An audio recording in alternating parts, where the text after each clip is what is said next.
ਹਾਂਜੀ ਗੁਰੂ ਪਿਆਰਿਓ, ਵਾਹਿਗੁਰੂ ਜੀ ਕਾ ਖਾਲਸਾ, ਵਾਹਿਗੁਰੂ ਜੀ ਕੀ ਫਤਿਹ। ਆਪਾਂ ਜੋ ਸਵਾਲ ਕੀਤਾ ਹੈ ਕਿ ਗੁਰਬਾਣੀ ਗੁਰੂ ਦੀ ਜਦੋਂ ਆਪਾਂ ਵਿਚਾਰ ਕਰਦੇ ਹਾਂ ਅਤੇ ਗੁਰਬਾਣੀ ਗੁਰੂ ਨੇ ਸਾਨੂੰ ਗੁਰੂ ਦਾ ਭੇਤ ਦਿੱਤਾ ਹੈ, ਪੂਰਨ ਗੁਰੂ ਦਾ, ਸੱਚੇ ਗੁਰੂ ਦਾ। ਅਤੇ ਮਹਾਰਾਜ ਦੀ ਬਚਨਾਂ ਦੇ ਵਿੱਚ ਸਾਨੂੰ ਪਤਾ ਲੱਗਦਾ ਕਿ ਗੁਰੂ ਜਿਹੜੇ ਨੇ ਉਹ 3 ਅਵਸਥਾ ਦੇ ਵਿੱਚ ਪ੍ਰਗਟ ਹੁੰਦੇ ਨੇ। ਗੁਰੂ ਅਤੇ ਅਕਾਲ ਪੁਰਖ ਦੇ ਵਿੱਚ ਕੋਈ ਭੇਤ ਨਹੀਂ। ਗੁਰੂ ਅਤੇ ਉਹ ਸੱਚ ਪ੍ਰਕਾਸ਼ ਨਿਰੰਕਾਰ ਇੱਕ ਹੀ ਨੇ। ਪਰ ਗੁਰੂ ਨੂੰ ਕਿਹਨਾਂ 3 ਅਵਸਥਾ ਦੇ ਵਿੱਚ ਆਪਾਂ ਜਦੋਂ ਵਿਚਾਰ ਕਰਦੇ ਹਾਂ ਤਾਂ ਸਾਨੂੰ ਸਭ ਤੋਂ ਪਹਿਲਾਂ ਅਵਸਥਾ ਗੁਰਬਾਣੀ ਗੁਰੂ ਦੱਸਦੇ ਆ ਕਿ ਜਿਹੜੇ ਗੁਰੂ ਦੀ ਅਵਸਥਾ ਜਦੋਂ ਅਸੀਂ ਵਿਚਾਰ ਕਰਦੇ ਹਾਂ ਤਾਂ ਸਭ ਤੋਂ ਪਹਿਲਾਂ ਜਿਹੜਾ ਗੁਰੂ ਹੈ ਉਹ ਪਵਨ ਦੇ ਵਿੱਚ ਪ੍ਰਗਟ ਹੁੰਦਾ। ਗੁਰਬਾਣੀ ਵਿੱਚ ਆਪਾਂ ਪੜ੍ਹਦੇ ਹਾਂ, ਪਵਨ ਗੁਰੂ ਪਾਣੀ ਪਿਤਾ ਮਾਤਾ ਧਰਤ ਮਹਤ, ਦਿਵਸ ਰਾਤ ਦੋਇ ਦਾਈ ਦਾਇਆ ਖੇਲੇ ਸੁਰੂ ਦੀ ਗੱਤ। ਜਿਹੜੇ ਗੁਰੂ ਨੇ ਉਹ ਪਵਨ ਦੇ ਵਿੱਚ ਪ੍ਰਗਟ ਹੁੰਦੇ ਨੇ। ਅਤੇ ਜਦੋਂ ਗੁਰੂ ਪਵਨ ਦੇ ਵਿੱਚ ਪ੍ਰਗਟ ਹੁੰਦੇ ਨੇ ਉਹਨਾਂ ਦਾ ਰੂਪ ਬਣਦਾ ਹੈ ਸੰਤ ਸਾਧੂ। ਜਿਵੇਂ ਹੁਣ ਗੁਰੂ ਗ੍ਰੰਥ ਸਾਹਿਬ ਮਹਾਰਾਜ ਸੱਚੇ ਪਾਤਸ਼ਾਹ ਦੀ ਬਾਣੀ ਇਹ ਪਵਨ ਦੇ ਵਿੱਚ ਪ੍ਰਗਟ ਹੋਏ ਨੇ। ਪਵਨ ਤੋਂ ਭਾਵ ਹੈ ਆਕਾਰ। ਜਦੋਂ ਆਕਾਰ ਦੇ ਵਿੱਚ ਗੁਰੂ ਪ੍ਰਗਟ ਹੁੰਦਾ ਉਹਨੂੰ ਪਵਨ ਗੁਰੂ ਕਹਿ ਦਿੱਤਾ ਜਾਂਦਾ। ਵੈਸੇ ਤਾਂ ਹੁਣ ਮਹਾਰਾਜ ਨੇ ਬਾਣੀ ਵਿੱਚ ਕਿਹਾ, ਜੋਨ ਛਾੜ ਜੋ ਜਗ ਮੈਂ ਆਇਓ, ਲਾਗਤ ਪਵਨ ਖਸਮ ਬਿਸਰਾਇਓ, ਜੀਰਾ ਹਰ ਕੇ ਗੁਣ ਗਾਓ। ਮਹਾਰਾਜ ਕਹਿੰਦੇ ਆ ਵੀ ਜੂਨਾਂ ਨੂੰ ਛੱਡ ਕੇ ਤੈਨੂੰ ਮਾਲਕ ਨੇ ਬੜਾ ਸੋਹਣਾ ਮਾਨ ਸਜਾਮਾ ਦਿੱਤਾ ਹੈ, 84 ਲੱਖ ਜੂਨ ਤੋਂ ਉੱਤਮ ਦਿੱਤਾ ਹੈ, ਇਸ ਜਗਤ ਵਿੱਚ ਦਿੱਤਾ ਹੈ। ਅਤੇ ਕਹਿੰਦੇ ਪਵਨ ਦੇ ਨਾਲ ਲੱਗ ਕੇ ਅਤੇ ਤੂੰ ਖਸਮ ਹੀ ਵਿਸਾਰ ਦਿੱਤਾ, ਪਵਨ ਦੇ ਵਿੱਚ ਆ ਕੇ ਖਸਮ ਨੂੰ ਵਿਸਾਰ ਦਿੱਤਾ। ਫਿਰ ਉਵੇਂ ਆਪਾਂ ਪਵਨ ਨੂੰ ਗੁਰੂ ਕਹਿੰਦੇ ਹਾਂ। ਭਾਵ ਕਿ ਜਦੋਂ ਅਕਾਲ ਪੁਰਖ ਦਿਆਲ ਹੁੰਦੇ ਆ ਅਤੇ ਉਹ ਬੱਚਿਆਂ ਨੂੰ ਜਗਾਉਂਦੇ ਆ ਅਤੇ ਉਦੋਂ ਉਹ ਆਪ ਪਵਨ ਦੇ ਨਾਲ ਸੰਪਰਕ ਕਰਕੇ ਜਦੋਂ ਬਚਨ ਕਰਦੇ ਨੇ ਪਵਨ ਵਿੱਚ ਆ ਕੇ, ਉਦੋਂ ਪਵਨ ਗੁਰੂ ਬਣਦੀ ਆ। ਜਦੋਂ ਅਸੀਂ ਪਵਨ ਦੇ ਵਿੱਚ ਸ਼ਬਦ ਦਾ ਜਾਪ ਕਰਦੇ ਹਾਂ, ਪਵਨ ਦੇ ਵਿੱਚ ਅਸੀਂ ਗਿਆਨ ਕਰਦੇ ਹਾਂ, ਧਿਆਨ ਕਰਦੇ ਹਾਂ, ਸਾਧੂਆਂ ਦਾ ਸੰਗ ਕਰਦੇ ਹਾਂ, ਉਦੋਂ ਪਵਨ ਗੁਰੂ ਬਣਦੀ ਹੈ। ਜਦੋਂ ਅਸੀਂ ਵਿਚਾਰਾਂ ਤੋਂ ਰਹਿਤ ਹੋ ਕੇ ਪਵਨ ਦੇ ਵਿੱਚ ਧਿਆਨ ਧਰਦੇ ਹਾਂ, ਵਿਚਾਰਾਂ ਤੋਂ ਰਹਿਤ ਹੋ ਕੇ ਪਵਨ ਦਾ ਸੰਗ ਕਰਦੇ ਹਾਂ, ਫਿਰ ਪਵਨ ਗੁਰੂ ਬਣਦੀ ਹੈ। ਉਵੇਂ ਤਾਂ ਪਵਨ ਮਾਇਆ ਦਾ ਵਹਾਅ ਜਿਹੜਾ ਹੈ ਉਹਨੂੰ ਚਲਾਉਂਦੀ ਹੈ, ਜਿਹਨੂੰ ਮਹਾਰਾਜ ਕਹਿੰਦੇ ਨੇ, ਉਦਕ ਸਮੁੰਦ ਸਲਲ ਕੀ ਸਾਖਿਆ, ਨਦੀ ਤਰੰਗ ਸਮਾਵਾਂਗੇ, ਸੁਣੈ ਸੁਣ ਮਿਲਿਆ ਸਮਦਰਸੀ, ਪਵਨ ਰੂਪ ਹੋਏ ਜਾਵਾਂਗੇ। ਜਿਵੇਂ ਕਹਿੰਦੇ ਪਾਣੀ ਦੇ ਵਿੱਚ ਲਹਿਰਾਂ ਉੱਠਦੀਆਂ ਨੇ ਅਤੇ ਉਹ ਪਾਣੀ ਦੇ ਵਿੱਚ ਸਮਾ ਕੇ ਫਿਰ ਪਾਣੀ ਸ਼ਾਂਤ ਹੋ ਜਾਂਦਾ। ਉਸੇ ਤਰੀਕੇ ਵਿਚਾਰਾਂ ਦੀਆਂ ਲਹਿਰਾਂ ਦੇ ਵਿੱਚੋਂ ਮਨ ਨੂੰ ਪਾਸੇ ਕਰਕੇ ਅਤੇ ਇੱਕ ਲਹਿਰ ਭਾਵ ਕਿ ਪਵਨ ਜਿਹੜੀ ਚੱਲਦੀ ਪਈ ਹੈ ਦੋ ਸਿਰਿਆਂ ਦੇ ਵਿੱਚ, ਜਦੋਂ ਸਾਡਾ ਮਨ ਉਹਦੇ ਵਿੱਚ ਸਮਾ ਜਾਂਦਾ, ਉਦਕ ਸਮੁੰਦ ਸਲਲ ਕੀ ਸਾਖਿਆ, ਨਦੀ ਤਰੰਗ ਸਮਾਵਾਂਗੇ। ਅਤੇ ਜਿਵੇਂ ਹੁਣ ਨਦੀਆਂ ਨੇ, ਨਾਲੇ ਨੇ, ਮੀਂਹ ਦਾ ਪਾਣੀ ਹੈ, ਲਹਿਰਾਂ ਚੱਲਦੀਆਂ ਨੇ ਅਤੇ ਉਹ ਫਿਰ ਇੱਕ ਵੱਡੇ ਸਾਗਰ ਦੇ ਵਿੱਚ ਜਾ ਕੇ ਸਮਾ ਜਾਂਦੀਆਂ ਨੇ। ਇਸੇ ਤਰੀਕੇ ਜਿਹੜੀਆਂ ਵਿਚਾਰਾਂ ਦੀਆਂ ਲਹਿਰਾਂ, ਜਦੋਂ ਅਸੀਂ ਉਹਨਾਂ ਵਿਚਾਰਾਂ ਦੀਆਂ ਲਹਿਰਾਂ ਤੋਂ ਪਾਸੇ ਹਟ ਕੇ ਪਵਨ ਦੇ ਵਿੱਚ ਧਿਆਨ ਧਰਦੇ ਹਾਂ ਅਤੇ ਕਹਿੰਦੇ ਸੁਣੈ ਸੁਣ ਮਿਲਿਆ ਸਮਦਰਸੀ, ਫਿਰ ਸੁਣ ਦੇ ਵਿੱਚ ਸਾਡਾ ਮਨ ਸਮਾਉਂਦਾ, ਪਵਨ ਰੂਪ ਹੋਏ ਜਾਵਾਂਗੇ। ਪਵਨ ਰੂਪ ਹੋ ਜਾਂਦਾ, ਉੱਥੇ ਪਵਨ ਨੂੰ ਗੁਰੂ ਕਿਹਾ ਜਾਂਦਾ ਹੈ।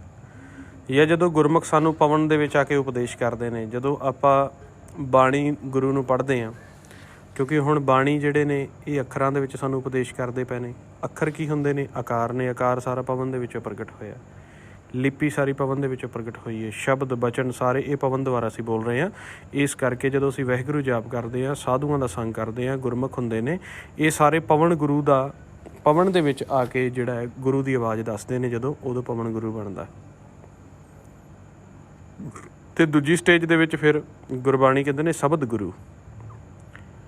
ਫਿਰ ਦੂਜੀ ਸਟੇਜ ਦੇ ਵਿੱਚ ਸਾਨੂੰ ਸ਼ਬਦ ਗੁਰੂ ਦੀ ਸ਼ਰਨ ਦੇ ਵਿੱਚ ਲੈ ਕੇ ਜਾਇਆ ਜਾਂਦਾ। ਉਹ ਸ਼ਬਦ ਗੁਰੂ ਜਿਹਨੂੰ ਗੁਰਬਾਣੀ ਦੇ ਵਿੱਚ ਅਨਾਹਦ ਕਿਹਾ ਗਿਆ, ਅਨਾਮੀ ਕਿਹਾ ਗਿਆ, ਨਾਦ ਕਿਹਾ ਗਿਆ, ਤੂਰ ਕਿਹਾ ਗਿਆ, ਅਨਹਤ ਬਾਣੀ ਕਿਹਾ ਗਿਆ। ਉਸ ਸ਼ਬਦ ਗੁਰੂ, ਉੱਥੇ ਜਾ ਕੇ ਇਹ ਭਾਸ਼ਾ ਨਹੀਂ ਹੁੰਦੀ। ਜਿਵੇਂ ਪਵਨ ਦੇ ਵਿੱਚ ਵੀ ਸ਼ਬਦ ਗੁਰੂ ਹੈਗਾ, ਪਰ ਉਹ ਜਿਵੇਂ ਆਪਾਂ ਵਾਹਿਗੁਰੂ, ਹਰੀ, ਅੱਲਾ, ਸਤਿਨਾਮ ਕਹਿੰਦੇ ਹਾਂ, ਪਰ ਇਹ ਸਾਰੇ ਪਵਨ ਗੁਰੂ ਨੇ, ਪਵਨ ਦੇ ਵਿੱਚ ਗੁਰੂ ਹੈ। ਜਿਹੜਾ ਸ਼ਬਦ ਗੁਰੂ ਹੈ, ਜਿਹਨੂੰ ਮਹਾਰਾਜ ਕਹਿੰਦੇ ਆ ਸ਼ਬਦ ਸੁਰਤ ਭਵ ਸਾਗਰ ਤਰੀਆ, ਜਾਂ ਮਹਾਰਾਜ ਸੱਚੇ ਪਾਤਸ਼ਾਹ ਕਹਿੰਦੇ ਆ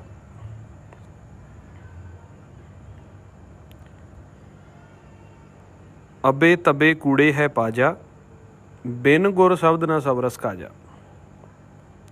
ਜਾਂ ਇੱਕ ਹੋਰ ਸ਼ਬਦ ਆਉਂਦਾ, ਧਨ ਇਕੱਲੜੀ ਜੀਓ ਬਿਨ ਨਾਹ ਪਿਆਰੇ, ਦੂਜੇ ਭਾਏ ਮੁੱਠੀ ਜੀਓ ਬਿਨ ਗੁਰ ਸ਼ਬਦ ਕਰਾਰੇ, बिन शब्द प्यारे कौन दुतर तारे, माया मोह खुआई, कूड़ विगुती तां पिर मुती, सा धन महल ना पाई। भाव कि जिन्नी देर तक सूखम शब्द दे विच साडी सुरती जाके उनकी शरण दे विच नहीं जाती, जदों असीं शब्द गुरु दे विच जाप कर लिया, ज्ञान कर लिया, साधुआं दे बचन सुन लए, कथा कहाणियां सुन लियां, उस तो बाद असीं विचारां तो रहत हो के पवन दे विच ध्यान धरिया तो उत्थे सारे विचार शांत हो गए तो पवन गुरु सानू सुनन विच लै गया। उत्थों फिर शब्द गुरु का दायरा शुरू हो गया, जिथे धुनी चलदी है, नाद चलदा, उन्होंने लगातार मन सुनदा। उत्थे फिर ये दुनियावी विचार नहीं, वो शब्द गुरु का देश आ गया। तो वो शब्द गुरु के शरण दे विच जाके फिर कहंदे ने अंतर नावण साच पछाणै, अंतर की गत गुरमुख जाणै, साच शब्द बिन महल ना पछाणै। फिर वो सच्चे शब्द दे विच ਉਹ ਜਦੋਂ ਅਸੀਂ ਸ਼ਬਦ ਨੂੰ ਸੁਣਦੇ ਹਾਂ ਉਹ ਸਾਨੂੰ ਸੱਚ ਦੇ ਵਿੱਚ ਲੈ ਕੇ ਜਾਂਦਾ।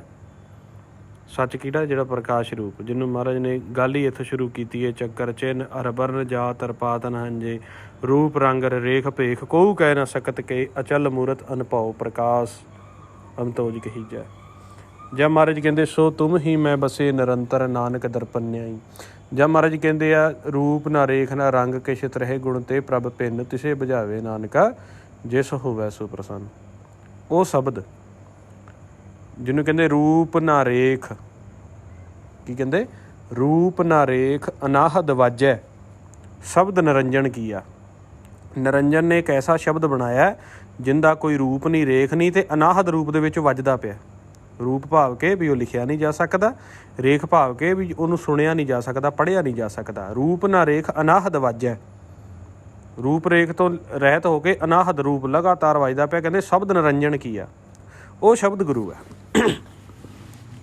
ਜਿਹਨੂੰ ਵਿਰਲੇ ਗੁਰਮੁਖ ਪਾਉਂਦੇ ਨੇ ਇੱਧਰੋਂ ਜਾਪ ਗਿਆਨ ਧਿਆਨ ਕਰਕੇ ਸਮਾਧ ਰੂਪ ਦੇ ਵਿੱਚ, ਜਿਹਨੂੰ ਫਿਰ ਮਹਾਰਾਜ ਕਹਿੰਦੇ ਨੇ ਸੁਨ ਸਮਾਧ ਅਨਹਤ ਤਹਿਨਾਦ, ਕਹਿਣ ਨਾ ਜਾਈ ਅਚਰਜ ਵਿਸਮਾਦ। ਜਦੋਂ ਸੁਣ ਵਿੱਚ ਸਮਾਧੀ ਲੱਗਦੀ ਹੈ ਉੱਥੋਂ ਅਨਹਤ ਨਾਦ ਇੱਕ ਪ੍ਰਗਟ ਹੁੰਦਾ, ਉਹਨੂੰ ਸੁਣਨ 'ਤੇ ਕਹਿੰਦੇ ਕਹਿਣ ਨਾ ਜਾਈ ਅਚਰਜ ਵਿਸਮਾਦ। ਇਹ ਆ ਜਾਂਦਾ ਸ਼ਬਦ ਗੁਰੂ। ਇਹਦੇ ਵਿੱਚ ਇਹਦੀ ਸ਼ਰਨ ਵਿੱਚ ਮਨ ਜਦੋਂ ਚੱਲਦਾ, ਫਿਰ ਉਸ ਤੋਂ ਬਾਅਦ ਜਦੋਂ ਪ੍ਰਕਾਸ਼ ਦੇ ਵਿੱਚ ਜਾਂਦਾ, ਜਿੱਥੇ ਜਾ ਕੇ ਪੌਣ ਪਹਿਲੋਂ ਖਤਮ ਹੋ ਗਈ, ਫਿਰ ਸ਼ਬਦ ਦੀ ਆਵਾਜ਼ ਚੱਲ ਪਈ, ਸ਼ਬਦ ਦੀ ਆਵਾਜ਼ ਵੀ ਖਤਮ ਹੋ ਗਈ, ਇਕੱਲਾ ਪ੍ਰਕਾਸ਼ ਹੀ ਰਹਿ ਗਿਆ। ਅਤੇ ਫਿਰ ਉੱਥੇ ਜਾ ਕੇ ਮਹਾਰਾਜ ਸੱਚੇ ਪਾਤਸ਼ਾਹ ਕੀ ਕਹਿੰਦੇ ਨੇ? ਸਤਿਗੁਰ ਬਾਝੋ ਗੁਰ ਨਹੀਂ ਕੋਈ, ਨਿਗੁਰੇ ਕਾਹੈ ਨਾਉ ਬੁਰਾ। ਕਹਿੰਦੇ ਆਹ ਅਸਲੀ ਗੁਰ ਹੈ, ਜਿੱਥੇ ਆ ਕੇ ਪਵਨ ਵੀ ਅਤੇ ਸ਼ਬਦ ਵੀ ਸਮਾ ਗਏ, ਪ੍ਰਕਾਸ਼ ਜਿੱਥੋਂ ਸੰਚਾਲਨ ਹੋ ਰਿਹਾ ਸ਼ਬਦ ਦਾ ਅਤੇ ਪਵਨ ਦਾ। ਕਹਿੰਦੇ ਇਹਨਾਂ ਤੋਂ ਬਿਨਾਂ ਹੋਰ ਕੋਈ ਗੁਰ ਨਹੀਂ, ਕਿਉਂਕਿ ਮੁੱਖ ਗੁਰੂ ਇਹ ਨੇ। ਇੱਥੇ ਆ ਕੇ ਪਵਨ ਵੀ ਖਤਮ ਹੈ ਅਤੇ ਸ਼ਬਦ ਵੀ ਖਤਮ ਹੈ, ਪ੍ਰਕਾਸ਼ ਰਹਿ ਗਿਆ। ਪ੍ਰਕਾਸ਼ ਵਿੱਚ ਧਿਆਨ ਧਰਨ 'ਤੇ ਮਨ ਦੀਆਂ ਗਿਆਨ ਇੰਦਰੀਆਂ ਅਤੇ ਕਰਮ ਇੰਦਰੀਆਂ ਕੰਮ ਕਰਨੀਆਂ ਸ਼ੁਰੂ ਕਰ ਦਿੰਦੀਆਂ ਨੇ। ਸੁਨ ਮੰਡਲ ਵਿੱਚ ਚੱਲਣਾ ਸ਼ੁਰੂ ਕਰ ਦਿੰਦਾ ਹੈ, ਮਾਲਕ ਦੇ ਨਾਲ ਬਾਤਾਂ ਪਾਉਣੀਆਂ ਸ਼ੁਰੂ ਕਰ ਦਿੰਦਾ ਹੈ। ਜਿਹਨੂੰ ਕਹਿੰਦੇ ਨੇ ਝੱਜੇ ਕਦੇ ਨਾ ਝੂਰੈ ਮੂੜੇ, ਸਤਿਗੁਰ ਕਾ ਉਪਦੇਸ਼ ਸੁਣ ਤੂੰ ਵਿਖਾ, ਸਤਿਗੁਰ ਬਾਝੋ ਗੁਰ ਨਹੀਂ ਕੋਈ, ਨਿਗੁਰੇ ਕਾਹੈ ਨਾਉ ਬੁਰਾ। ਜਾਂ ਫਿਰ ਮਹਾਰਾਜ ਕਹਿ ਦਿੰਦੇ ਆ ਜੇ ਲੱਖ ਇਸਤਰੀਆਂ ਭੋਗ ਕਰੈ, ਨਵਖੰਡ ਰਾਜ ਕਮਾਹੇ, ਬਿਨ ਸਤਿਗੁਰ ਸੁਖ ਨਾ ਪਾਵਹੀ, ਫਿਰ ਜੋਨੀ ਪਾਹੇ। ਕਹਿੰਦੇ ਚਾਹੇ ਲੱਖਾਂ ਹੀ ਤੂੰ ਸਰੀਰ ਲੈ ਕੇ ਭੋਗ ਕਰ ਲੈ, ਭਾਵ ਕਿ ਲੱਖਾਂ ਸਰੀਰ ਲੈ ਲੈ, ਐਸੇ ਮਾਨਸ ਜਾਮੇ ਲੈ ਲੱਖਾਂ ਹੀ, ਜਿਨ੍ਹਾਂ ਵਿੱਚ ਤੈਨੂੰ ਰਾਜ ਭਾਗ ਕਾਮ ਪੈਸਾ ਸ਼ੋਹਰਤ ਮਿਲੇ। ਜੇ ਲੱਖ ਇਸਤਰੀਆਂ ਭੋਗ ਕਰਾਏ, ਇਸਤਰੀ ਇੱਥੇ ਸਰੀਰ ਨੂੰ ਕਿਹਾ ਵੀ ਸਰੀਰ ਦੇ ਵਿੱਚ ਜਾ ਕੇ ਤੇ ਲੱਖਾਂ ਵਾਰ ਤੈਨੂੰ ਰਾਜ ਮਿਲੇ, ਲੱਖਾਂ ਵਾਰ ਤੈਨੂੰ ਰਾਣੀਆਂ ਮਿਲਣ, ਲੱਖਾਂ ਵਾਰ ਤੈਨੂੰ ਰਾਜੇ ਮਿਲਣ, ਲੱਖਾਂ ਵਾਰ ਤੈਨੂੰ ਹੀ ਦੌਲਤ ਸ਼ੌਹਰਤ ਸੁੱਖ ਮਿਲਣ। ਕਹਿੰਦੇ ਨਵਖੰਡ ਰਾਜ ਕਮਾਏ ਤੇ 9 ਖੰਡਾਂ ਦਾ ਤੈਨੂੰ ਰਾਜ ਮਿਲੇ। ਕਹਿੰਦੇ ਬਿਨ ਸਤਿਗੁਰ ਸੁੱਖ ਨਾ ਪਾਵੇ, ਫਿਰ ਜੋ ਨਹੀਂ ਪਾਏ। ਪਰ ਜਿੰਨੀ ਦੇਰ ਤੱਕ ਸਤਿਗੁਰ ਦਾ ਪ੍ਰਕਾਸ਼ ਨਹੀਂ ਹੁੰਦਾ ਉਨੀ ਦੇਰ ਤੱਕ ਸੁੱਖ ਨਹੀਂ ਮਿਲਣਾ। ਆਤਮ ਰਾਮ ਪਛਾਣਿਆ ਸਹਿਜੇ ਨਾਮ ਸਮਾਨ, ਬਿਨ ਸਤਿਗੁਰ ਮੁਕਤ ਨਾ ਪਾਈਐ, ਮਨ ਮੁਖ ਫਿਰੇ ਦੀਵਾਨ। ਉੱਥੇ ਜਿੱਥੇ ਜਾ ਕੇ ਆਤਮ ਰਾਮ ਉਹ ਪ੍ਰਕਾਸ਼ ਰੂਪ ਸਤਿਗੁਰ ਨੂੰ ਪਛਾਣਦਾ ਅਤੇ ਉਹ ਸਹਿਜ ਦੇ ਵਿੱਚ ਜਾ ਕੇ ਨਾਮ ਸਮਾ ਜਾਂਦਾ ਹੈ। ਨਾਮ ਕਹਿ ਦਿੱਤਾ ਸ਼ਬਦ ਗੁਰੂ ਨੂੰ। ਉੱਥੇ ਕਹਿੰਦੇ ਬਿਨ ਸਤਿਗੁਰ ਮੁਕਤ ਨਾ ਪਾਈਏ, ਮਨ ਮੁਖ ਫਿਰੇ ਦੀਵਾਨ। ਸ਼ਬਦ ਨਾ ਚੀਨੈ ਕਥਨੀ ਬਦਨੀ ਕਰੈ, ਵਿਖਿਆ ਮਾਇ ਸਮਾਨ। ਕਹਿੰਦੇ ਅੰਦਰਲੇ ਸ਼ਬਦ ਦੇ ਵਿੱਚ ਧਿਆਨ ਧਰ ਕੇ ਉਸ ਪ੍ਰਕਾਸ਼ ਨੂੰ ਬੁੱਝਿਆ ਨਹੀਂ। ਕਥਨੀ ਬਦਨੀ ਗੱਲਾਂ ਬਾਤਾਂ ਦੇ ਵਿੱਚ ਇੱਕ ਦੂਜੇ ਦੇ ਨਾਲ ਜੂਝਦਾ ਫਿਰਦਾ, ਲੜਦਾ ਫਿਰਦਾ, ਅਤੇ ਪ੍ਰਕਾਸ਼ ਦੀ ਜਿੱਥੇ ਜਾ ਕੇ ਪ੍ਰਕਾਸ਼ ਦੇ ਵਿੱਚ ਜਾ ਕੇ ਪ੍ਰਕਾਸ਼ ਪ੍ਰਗਟ ਹੋ ਗਿਆ ਅਤੇ ਪ੍ਰਕਾਸ਼ ਦੇ ਨਾਲ ਮਨ ਅਭੇਦ ਹੋ ਗਿਆ, ਉਹ ਫਿਰ ਸਤਿਗੁਰੂ ਹੋ ਗਏ। ਸੋ ਗੁਰੂ ਸਾਹਿਬ ਦਾ 3 ਜਗ੍ਹਾ 'ਤੇ ਪ੍ਰਕਾਸ਼ ਹੋਇਆ, ਪਵਨ ਗੁਰੂ ਵਿੱਚ, ਸ਼ਬਦ ਗੁਰੂ ਵਿੱਚ, ਸਤਿਗੁਰੂ। ਮਾਲਕ ਆਪ ਹੀ ਗੁਰੂ ਬਣ ਕੇ। ਪਵਨ ਦੇ ਵਿੱਚ ਵੀ ਮੈਂ ਤੁਹਾਨੂੰ ਦੱਸਿਆ ਵੀ ਸਾਰੇ ਗੁਰੂ ਪਵਨ ਗੁਰੂ ਦਾ ਲਾਹਾ ਨਹੀਂ ਲੈ ਸਕਦੇ। ਜਦੋਂ ਪਵਨ ਉਦੋਂ ਗੁਰੂ ਬਣਦੀ ਏ ਜਦੋਂ ਪਵਨ ਦੇ ਵਿੱਚ ਸਾਨੂੰ ਗਿਆਨ ਸੁਣਨ ਨੂੰ ਮਿਲਦਾ, ਅਸੀਂ ਜਾਪ ਕਰਦੇ ਹਾਂ, ਅਸੀਂ ਭਗਤੀ ਕਰਦੇ ਹਾਂ, ਅਤੇ ਫਿਰ ਪਵਨ ਗੁਰੂ ਉਦੋਂ ਸਾਡੇ 'ਤੇ ਮੋਹਰ ਲਾਉਂਦਾ ਹੈ ਜਦੋਂ ਸਾਡੇ ਮੁੱਖ ਵਿੱਚ ਅੰਮ੍ਰਿਤ ਰਸ ਆਉਣਾ ਸ਼ੁਰੂ ਹੋ ਜਾਂਦਾ ਹੈ। ਪਿਆਲਾ ਲੱਗ ਜਾਂਦਾ ਅੰਮ੍ਰਿਤ ਰਸ ਦਾ, ਜਿਹਨੂੰ ਕਹਿੰਦੇ ਨੇ ਏਕ ਜੋ ਬਾਤ ਅਨੂਪ ਬਣੀ ਹੈ ਪਵਨ ਪਿਆਲਾ ਸਾਜਿਆ। ਪਵਨ ਪਿਆਲਾ ਸਾਜ ਦਿੰਦੀ ਹੈ ਅੰਮ੍ਰਿਤ ਰਸ ਦਾ। ਅੰਤਰ ਖੂੰਟਾ ਅੰਮ੍ਰਿਤ ਭਰਿਆ ਸਭ ਦੇ ਕੱਢ ਪੀਏ ਪਨਿਹਾਰੀ। ਪਹਿਲੋਂ ਪਵਨ ਦੁਆਰਾ ਦਿੱਤਾ, ਫਿਰ ਜਦੋਂ ਗੁਰੂ ਸਾਹਿਬ ਖੁਸ਼ ਹੋ ਗਏ, ਅੰਦਰ ਸ਼ਬਦ ਗੁਰੂ ਪ੍ਰਗਟ ਹੋ ਗਿਆ, ਅਤੇ ਫਿਰ ਸ਼ਬਦ ਗੁਰੂ ਦੇ ਨਾਲ ਉਹ ਖੂੰਟੇ ਦੇ ਵਿੱਚੋਂ ਅੰਮ੍ਰਿਤ ਰਸ ਆਉਣ ਲੱਗ ਗਿਆ। ਪਵਨ ਦੁਆਰਾ ਸਾਡੇ ਮੁੱਖ ਵਿੱਚ ਆਉਂਦਾ ਹੈ, ਸਾਡੀਆਂ ਆਹ ਦੁਨਿਆਵੀ ਗਿਆਨ ਇੰਦਰੀਆਂ ਕਰਮ ਇੰਦਰੀਆਂ 'ਚ ਮਿਠਾਸ ਜਾਂਦੀ ਆ। ਸ਼ਬਦ ਗੁਰੂ ਦੀ ਸ਼ਰਨ ਦੇ ਵਿੱਚ ਬੈਠ ਕੇ ਅੰਤਰ ਖੂੰਟਾ ਅੰਮ੍ਰਿਤ ਭਰਿਆ ਸਭ ਦੇ ਗਾੜ ਪੀਏ ਪਨਿਹਾਰੀ। ਸ਼ਬਦ ਗੁਰੂ ਦੀ ਸ਼ਰਨ ਵਿੱਚ ਬੈਠ ਕੇ ਤੇ ਕਹਿੰਦੇ ਨਾਮ ਨਰੰਜਨ ਨੀਰ ਨਾਰਾਇਣ ਰਸਨਾ ਸਿਮਰਤ ਪਾਪ ਬਲਾਇਨ। ਫਿਰ ਉਹ ਨਾਮ ਨੂੰ ਜਦੋਂ ਅਸੀਂ ਸੁਣਦੇ ਹਾਂ ਤੇ ਉੱਥੋਂ ਨਰੰਜਨ ਸਾਨੂੰ ਨੀਰ ਦਿੰਦਾ। ਨੀਰ ਹੁੰਦਾ ਜਲ, ਪਾਣੀ, ਅੰਮ੍ਰਿਤ। ਨਾਮ ਨਰੰਜਨ ਨੀਰ ਨਾਰਾਇਣ ਰਸਨਾ ਸਿਮਰਤ ਪਾਪ ਬਲਾਇਨ। ਉਹ ਨਾਮ ਦੇ ਵਿੱਚੋਂ ਨਰੰਜਨ ਨੀਰ ਦਿੰਦਾ, ਉਹਨੂੰ ਛਕ ਕੇ ਸੁਖਮ ਮਨ ਬਲੀ ਹੁੰਦਾ। ਤੇ ਤੀਸਰੀ ਅਵਸਥਾ ਵਿੱਚ ਅੰਮ੍ਰਿਤ ਕਿੱਥੇ ਮਿਲਦਾ? ਅੰਮ੍ਰਿਤ ਪੀਆ ਸਤਿਗੁਰ ਦੀਆ ਅਵਰ ਨਾ ਜਾਣਾ ਦੂਆ ਤੀਆ। ਪ੍ਰਕਾਸ਼ ਅਵਸਥਾ ਦੇ ਵਿੱਚ ਜਾ ਕੇ ਸੂਖਮ ਮਨ, ਸੂਖਮ ਗਿਆਨ ਇੰਦਰੀਆਂ, ਉੱਥੇ ਸਰੀਰ ਦੇ ਨਾਲ ਨਹੀਂ ਕੋਈ ਮਤਲਬ ਹੁੰਦਾ। ਉਹ ਸੂਖਮ ਉੱਥੇ ਸਾਰਾ ਜਲ ਵੀ ਸਮਾ ਜਾਂਦਾ ਹੈ। ਪਵਣੇ ਮੈਂ ਪਵੜ ਸਮਾਇਆ, ਜੋਤੀ ਮੈਂ ਜੋਤ ਰਲ ਜਾਇਆ। ਮਾਟੀ ਮਾਟੀ ਹੋਈ ਹੇਕ, ਰੋਵਣ ਹਾਰੇ ਕੀ ਕਵਣ ਟੇਕ। ਕੌਣ ਮੂਆ ਰੇ ਕੌਣ ਮੂਆ, ਬ੍ਰਹਮ ਗਿਆਨੀ ਮਿਲ ਕਰ ਉਹ ਵਿਚਾਰਾ ਇਹ ਤੋਂ ਚਲਤ ਪਿਆ। ਉੱਥੇ ਜਾ ਕੇ ਸਮਾ ਗਿਆ। ਸੂਰਜ ਕਿਰਨ ਮਿਲੇ ਜਲ ਕਾ ਜਲ ਹੁਆ ਰਾਮ, ਜੋਤੀ ਜੋਤ ਰਲੀ ਸੰਪੂਰਨ ਥੀ ਆਰਾਮ। ਉੱਥੇ ਕਿਰਨਾਂ ਜੋਤ ਪ੍ਰਕਾਸ਼ ਇੱਕ ਹੋ ਗਈ, ਜੋਤ ਨਾਲ ਜੋਤ ਰਲ ਗਈ, ਜਲ ਨਾਲ ਜਲ ਰਲ ਗਿਆ। ਫਿਰ ਉੱਥੇ ਕਿਹੜਾ ਜਲ ਪੀਂਦਾ ਹੈ? ਸੂਖਮ ਮਨ ਪ੍ਰਕਾਸ਼ ਰੂਪ ਅੰਮ੍ਰਿਤ ਪੀਂਦਾ ਹੈ। ਤਿੱਥੇ ਅਵਰ ਨਾ ਕੋਏ ਹਰ ਅੰਮ੍ਰਿਤ ਸੋਏ। ਉੱਥੇ ਮਾਲਕ ਹੀ ਅੰਮ੍ਰਿਤ ਰੂਪ ਹੋ ਕੇ ਉਹ ਮਨ ਨੂੰ ਸੁਖ ਦਿੰਦਾ ਹੈ। ਉਸ ਅਵਸਥਾ ਦੇ ਵਿੱਚ ਜਾ ਕੇ ਫਿਰ ਅੰਮ੍ਰਿਤ ਛਕਦਾ। ਪਹਿਲੋਂ ਪਵਨ ਗੁਰੂ, ਫਿਰ ਸ਼ਬਦ ਗੁਰੂ, ਫਿਰ ਸਤਿਗੁਰੂ। ਅਭੇਦ ਹੋ ਜਾਂਦਾ ਹੈ ਅਤੇ ਉਹ ਨਿਰੰਕਾਰ ਦਾ ਰੂਪ ਹੀ ਹੋ ਜਾਂਦਾ ਹੈ। ਸੋ ਇਸ ਕਰਕੇ ਜਿਹੜੇ ਮਾਲਕ ਨੇ ਉਹ 3 ਅਵਸਥਾ ਦੇ ਵਿੱਚ ਪ੍ਰਗਟ ਹੁੰਦੇ ਨੇ। ਜਿਹੜਾ ਭਾਵ ਕਹਿ ਲਈਏ ਵੀ ਗੁਰੂ 3 ਅਵਸਥਾ ਦੇ ਵਿੱਚ ਪ੍ਰਗਟ ਹੁੰਦਾ ਹੈ, ਜਿਨ੍ਹਾਂ 'ਤੇ ਕਿਰਪਾ ਕਰਦਾ ਹੈ। ਪਹਿਲਾਂ ਉਹਨਾਂ ਨੂੰ ਪਵਨ ਦੇ ਵਿੱਚ ਗੁਰੂ ਸੁਖ ਦਿੰਦੇ ਨੇ, ਅੰਮ੍ਰਿਤ ਦਿੰਦੇ ਨੇ। ਫਿਰ ਸ਼ਬਦ ਦੇ ਚਰਨਾਂ ਵਿੱਚ ਬਿਠਾ ਕੇ ਉੱਥੋਂ ਫਿਰ ਉਸ ਸ਼ਬਦ ਦਾ ਚਰਨ ਪੌਲ ਲੈਂਦੇ ਆ। ਸ਼ਬਦ ਵਿੱਚ ਜਦੋਂ ਅੰਮ੍ਰਿਤ ਰਸ ਆਉਂਦਾ, ਕਹਿੰਦੇ ਗੁਰੂ ਦੇ ਚਰਨਾਂ ਦੀ ਪੌਲ ਆ ਗਈ। ਫਿਰ ਉਸ ਤੋਂ ਬਾਅਦ ਸੱਤ ਦੇ ਵਿੱਚ ਜਾ ਕੇ, ਪ੍ਰਕਾਸ਼ ਦੇ ਵਿੱਚ ਜਾ ਕੇ ਉੱਥੇ ਫਿਰ ਉਹ ਉਸ ਕਰਦੇ ਨੇ। ਇਸ ਕਰਕੇ ਮਨ 3 ਅਵਸਥਾ ਦੇ ਵਿੱਚ ਗੁਰੂ ਦੀ ਸ਼ਰਨ ਦੇ ਵਿੱਚ ਰਹਿ ਕੇ ਹੀ ਪਹੁੰਚ ਸਕਦਾ ਹੈ ਅਤੇ ਆਨੰਦ ਮਾਣਦਾ ਹੈ।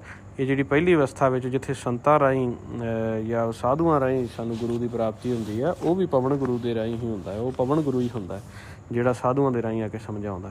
ਉੱਥੇ ਗੁਰੂ ਪਵਨ ਦੇ ਰਾਹੀਂ ਉਸ ਦੇਹੀ ਦੇ ਨਾਲ ਸੰਪਰਕ ਕਰਕੇ, ਗੁਰੂ ਤਾਂ ਪ੍ਰਕਾਸ਼ ਹੀ ਆ, ਉਹ ਸ਼ਬਦ ਹੀ ਆ। ਗੁਰੂ ਦਾ ਅਸਲ ਦੇ ਵਿੱਚ ਮਾਲਕ ਆਪ ਆ, ਪਰ ਉਹ ਫਿਰ ਸਾਧੂ ਦੇ ਉੱਪਰ ਕਿਰਪਾ ਕਰਕੇ ਦੇਹੀ ਨਾਲ ਸੰਪਰਕ ਕਰਕੇ ਸਾਨੂੰ ਪਵਨ ਦੇ ਰਾਹੀਂ ਗਿਆਨ ਦਿੰਦਾ। ਜਿੱਥੇ ਸਾਧੂ ਗੁਰੂ ਹੋ ਗਿਆ, ਗੁਰੂ ਗ੍ਰੰਥ ਸਾਹਿਬ ਮਹਾਰਾਜ ਸਾਡੇ ਗੁਰੂ ਹੋ ਗਏ, ਗੁਰਮੁਖ ਗੁਰੂ ਹੋ ਗਏ, ਸਤਿਗੁਰ ਗੁਰੂ ਹੋ ਗਏ, ਭਗਤ ਗੁਰੂ ਹੋ ਗਏ। ਇਹ ਪਵਨ ਗੁਰੂ ਵਿੱਚ ਨੇ। ਫਿਰ ਇਹਦੇ ਤੋਂ ਬਾਅਦ ਇਹ ਭਗਤਾਂ ਦਾ ਇਹ ਆਕਾਰ ਸਾਰਾ ਇਹ ਖਤਮ ਹੋ ਗਿਆ ਇੱਥੋਂ, ਅਤੇ ਇਸ ਤੋਂ ਬਾਅਦ ਫਿਰ ਸ਼ਬਦ ਗੁਰੂ ਵਿੱਚ ਚਲੇ ਗਏ। ਅਤੇ ਫਿਰ ਸ਼ਬਦ ਗੁਰੂ ਤੋਂ ਉੱਪਰ ਪ੍ਰਕਾਸ਼ ਵਿੱਚ ਚਲੇ ਗਏ, ਉੱਥੇ ਸਤਿਗੁਰੂ ਹੋ ਗਏ। ਪਰ ਦੁਨਿਆਵੀ ਤੌਰ 'ਤੇ ਵੀ ਫਿਰ ਜਿਹੜੇ ਇੱਥੇ ਆ ਕੇ ਇਸ ਤਰ੍ਹਾਂ ਸ਼ਬਦ ਗੁਰੂ ਦਾ, ਸਤਿਗੁਰੂ ਦਾ ਭੇਤ ਦਿੰਦੇ ਨੇ, ਉਹਨਾਂ ਨੂੰ ਵੀ ਫਿਰ ਅਸੀਂ ਗੁਰੂ ਅਤੇ ਸਤਿਗੁਰ ਕਹਿ ਦਿੰਦੇ ਹਾਂ। ਜਿਵੇਂ ਧੰਨ ਧੰਨ ਸ੍ਰੀ ਗੁਰੂ ਗ੍ਰੰਥ ਸਾਹਿਬ ਮਹਾਰਾਜ, ਧੰਨ ਧੰਨ ਸ੍ਰੀ ਗੁਰੂ ਨਾਨਕ ਦੇਵ ਜੀ ਮਹਾਰਾਜ ਸੱਚੇ ਪਾਤਸ਼ਾਹ, ਇਹ ਜਿਨ੍ਹਾਂ ਨੇ ਦੁਨੀਆ ਦੇ ਵਿੱਚ ਆ ਕੇ ਉਸ ਪ੍ਰਕਾਸ਼ ਦੇ ਸੋਮਿਆਂ ਦਾ ਭੇਤ ਦਿੱਤਾ, ਉਹਨਾਂ ਨੂੰ ਵੀ ਅਸੀਂ ਗੁਰੂ ਅਤੇ ਸਤਿਗੁਰ ਕਹਿੰਦੇ ਹਾਂ। ਪਰ ਇਹ ਪਵਨ ਗੁਰੂ ਦੇ ਦੇਸ਼ ਵਿੱਚ ਆਏ, ਇਹ ਪਵਨ ਗੁਰੂ ਨੇ। ਪਵਨ ਗੁਰੂ ਦੇ ਦੇਸ਼ 'ਚ ਆ ਕੇ ਜਿਹੜਾ ਪ੍ਰਚਾਰ ਕਰਦਾ, ਉਹਨਾਂ ਦਾ ਮੁਖੀ ਪਵਨ ਆ। ਬੇਸ਼ੱਕ ਉਹ ਗੁਰੂ ਨੇ, ਸਤਿਗੁਰ ਨੇ, ਪਰ ਉਹ ਪਵਨ ਦੇ ਦਾਇਰੇ 'ਚ ਨੇ, ਸਵਾਸਾਂ ਦੇ ਦਾਇਰੇ 'ਚ ਨੇ। ਸਵਾਸਾਂ ਦੁਆਰਾ ਲੈ ਕੇ ਤੇ ਬੋਲਦੇ ਪਏ ਆ। ਫਿਰ ਇਹਦੇ ਤੋਂ ਬਾਅਦ ਜਦੋਂ ਉਹਨਾਂ ਦਾ ਉਪਦੇਸ਼ ਸੁਣਿਆ, ਫਿਰ ਸ਼ਬਦ ਗੁਰੂ ਦੇ ਦਾਇਰੇ 'ਚ ਚਲੇ ਗਏ। ਸ਼ਬਦ ਗੁਰੂ ਦੀ ਸੇਵਾ ਕੀਤੀ, ਉੱਥੋਂ ਸਾਡੇ 'ਤੇ ਕਿਰਪਾ ਹੋਈ, ਅਤੇ ਫਿਰ ਸਤਿਗੁਰ ਦੇ ਵਿੱਚ ਚਲੇ ਗਏ। ਅਤੇ ਸਾਡਾ ਫਿਰ ਮਨ ਗੁਰ ਅਤੇ ਸਤਿਗੁਰ ਦਾ ਸਿੱਖ ਬਣ ਗਿਆ। ਗੁਰ ਸਤਿਗੁਰ ਕਾ ਜੋ ਸਿੱਖ ਆਖਾਏ। ਸੋ ਇਸ ਅਵਸਥਾ 'ਚ ਆਪਾਂ ਵਿਚਰਨਾ। ਵਾਹਿਗੁਰੂ ਜੀ ਕਾ ਖਾਲਸਾ, ਵਾਹਿਗੁਰੂ ਜੀ ਕੀ ਫਤਿਹ।